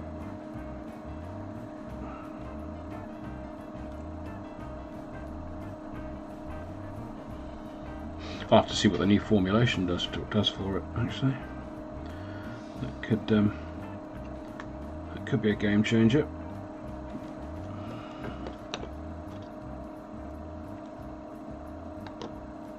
Right. Okay, we are going to switch to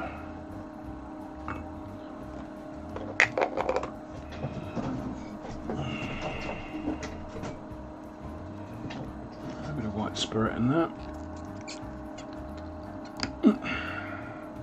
Scooch.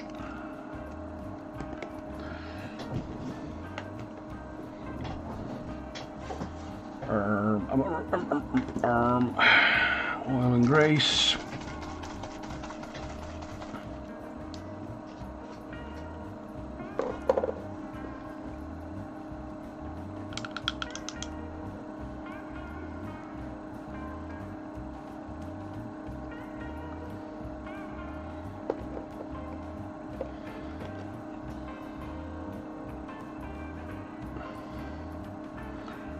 Right, this isn't entirely how you're supposed to use this, but that's what's happening at the moment.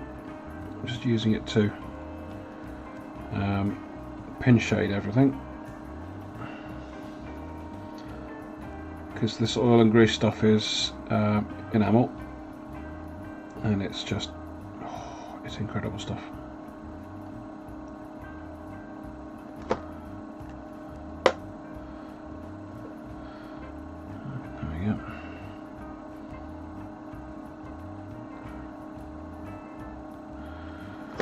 So that's diluted with a bit of white spirit, and it will just run into all the crevices. I'm going to come back with some undiluted stuff in a sec and get some actual oil and grease stains on it, but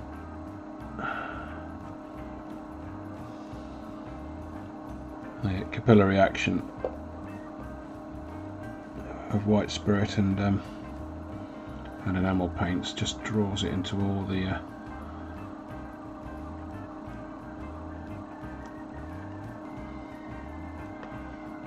into all the recesses, and it just outlines things, and it's just glorious.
Right.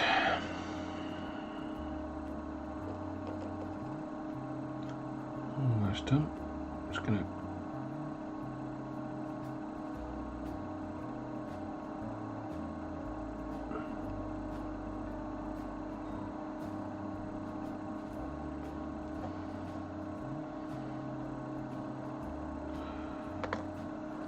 and we get the undiluted stuff on the go.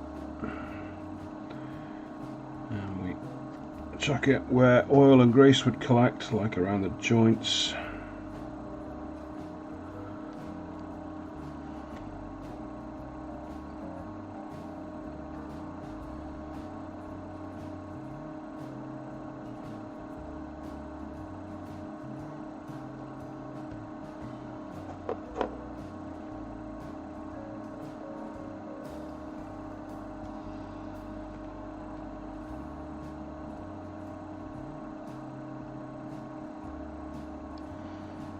And on cables around the end of the flamer as well, because you know.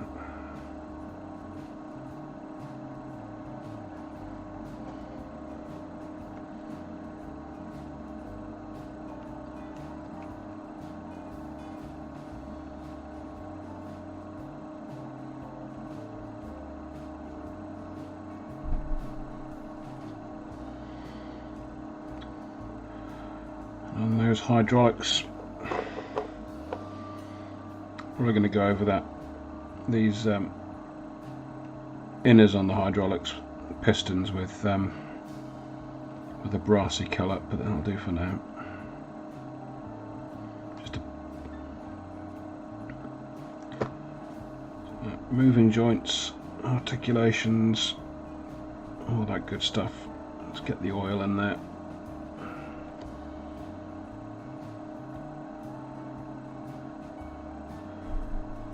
There's a joint as well.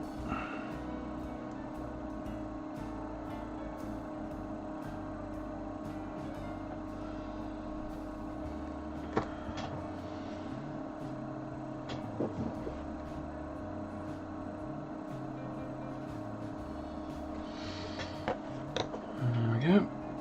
That's that done.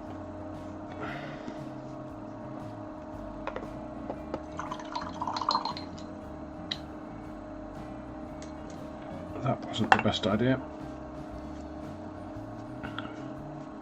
Just dip my white spirit laden brush in the water, because I'm rushing. Right. What next? I think we're going to hit up stuff with a little bit of, there we are. This is a very good product from Games Workshop. Typhus Corrosion is brilliant at what it does. It's just a little bit of texture. So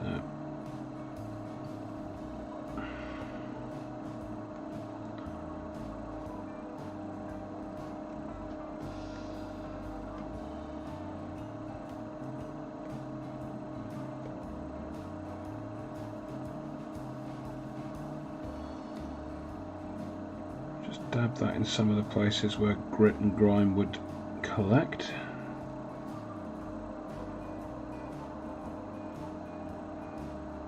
You can water this down as well and just sort of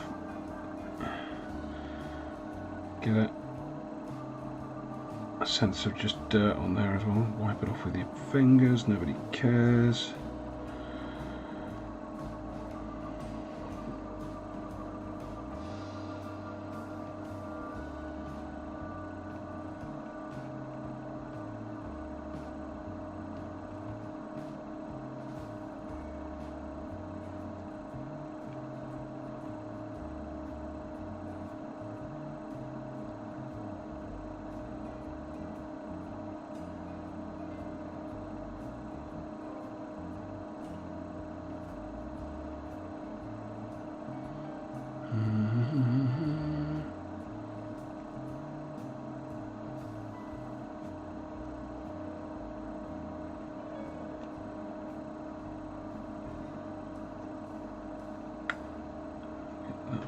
feet as well.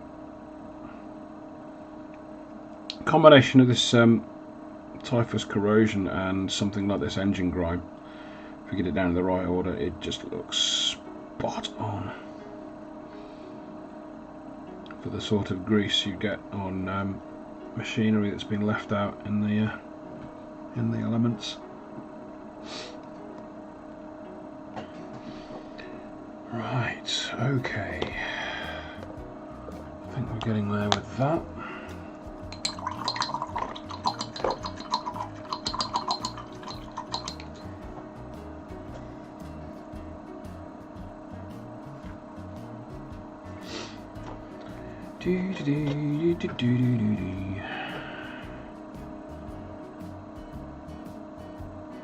I think we are approaching the point where we can start at using this.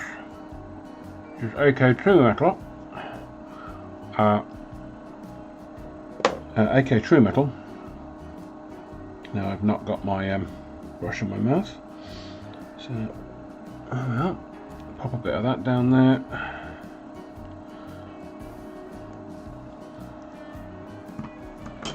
I'm very sparing with this indeed, because you don't need much, because this is just... There's also a silver variant of this which is very good as well. But we're just literally just adding pop here and there.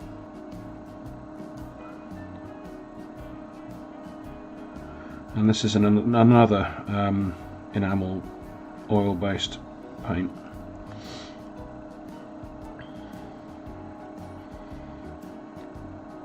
Just spotting it here and there on the metal bits, just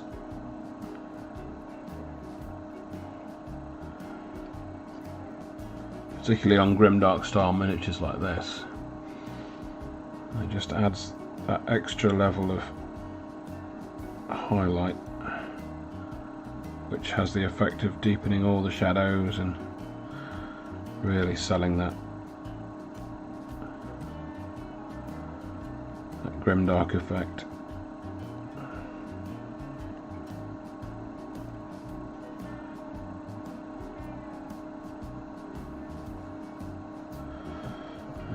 Let's not use that brush for that. Point of throwing caution to the wind here a little bit.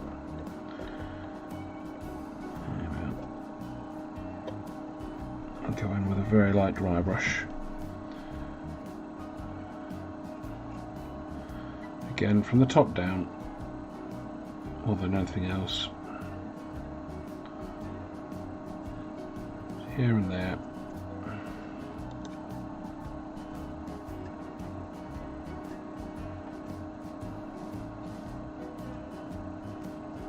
It just helps sell the metal.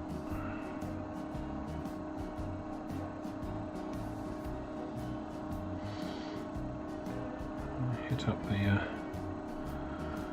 the red cowling as well.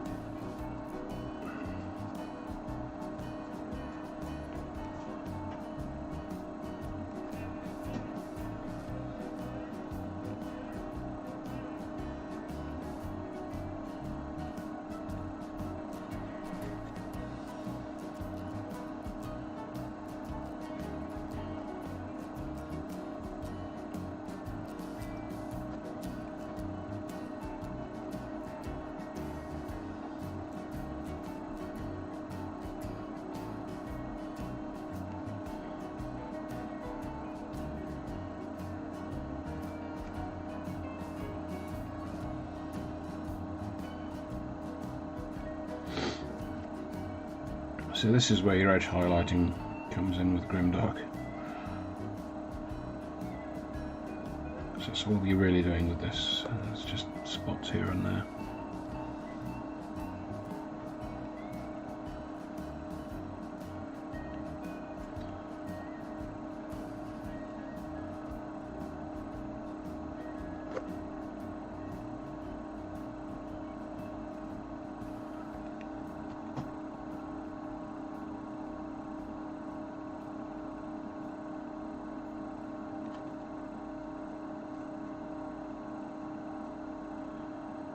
amazing product. Love it to bits.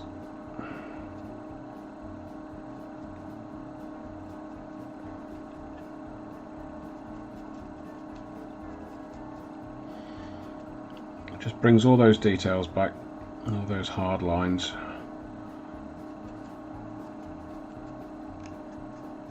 Which can get lost if you're going very, very dark and very grimy.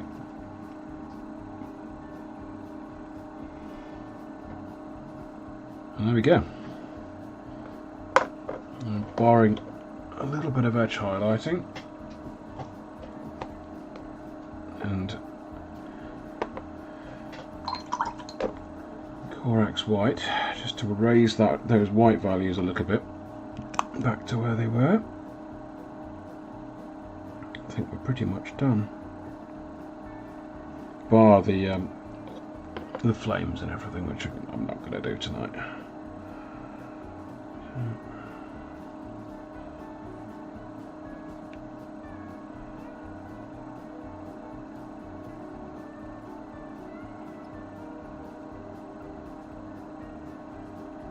And I'll get that Corax white back in there.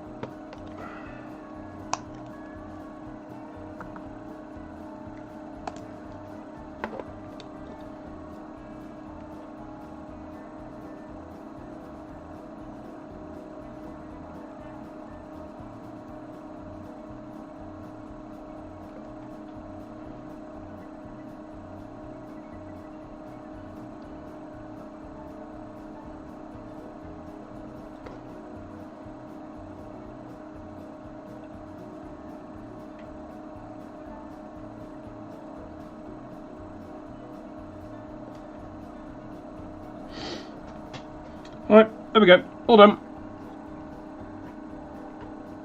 I'll take a proper photo of him and stick him on Instagram in a second.